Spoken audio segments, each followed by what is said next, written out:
I've relocated 3 times so far since I moved out initially from Lebanon in 2012. I moved to Russia for my medical studies.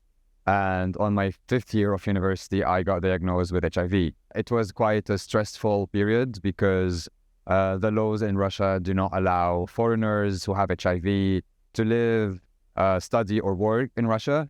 Therefore, people who are in such a situation do not have access to medication, to healthcare. They are also deported if they're like found out by immigration services. So I had to manage my own health basically. I had to buy my own medication, get my own testing, like examinations done, and just be very careful not to encounter like health emergencies so that I won't end up in a hospital and therefore being tested without actually my consent as well, and then possibly deported.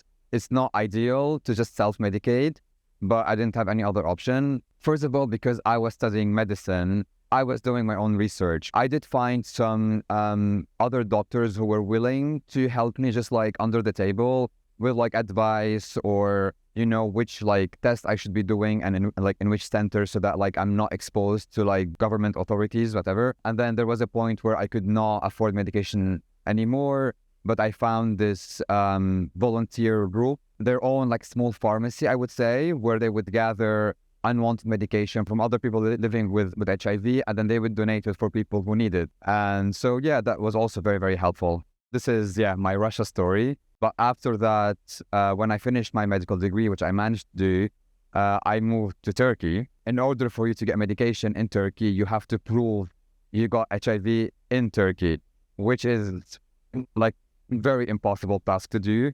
And if I managed in Russia to buy medication from abroad, in Turkey, you cannot do this. Like the law does not allow for like medical import, like personal use. So I had to go back to Lebanon every 3 months and get my medication from my own country of origin. But there, unfortunately as well, the system is very discriminatory.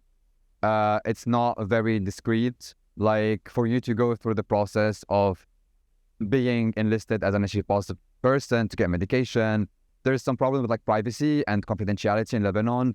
And it's very common to hear about stories being outed by, you know, health organizations or like health ministries. And then when I figured I've had enough of all of this, I moved to the UK as an asylum seeker. My case was mainly based on being gay and HIV positive, and I got my refugee status in October last year. And yeah, now everything is fine. I'm very happy with what the UK offers in terms of like HIV service and sexual health, and yeah, happy ending to a very stressful few years. Yeah.